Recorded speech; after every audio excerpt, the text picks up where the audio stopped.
And the first and foremost important thing about running your own race is dreaming big.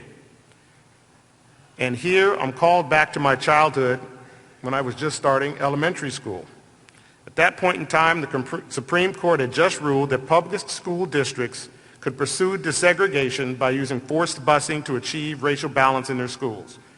In fact, I started my own education as a first grader being bused to a school across town, even though my father was a principal at a school 5 blocks away.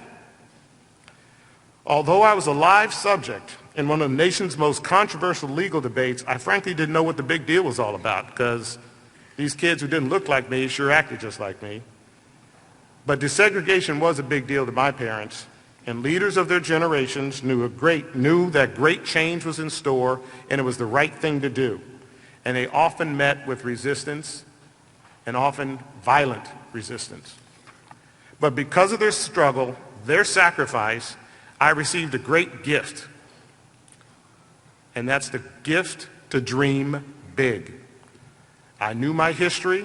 I remembered the pride of my mother telling about when she took me and my brother, brought us back to Washington, D.C., and held me as a 9-month-old during the March on Washington, when Martin Luther King laid out his dream for an equal and harmonious meritocratic America.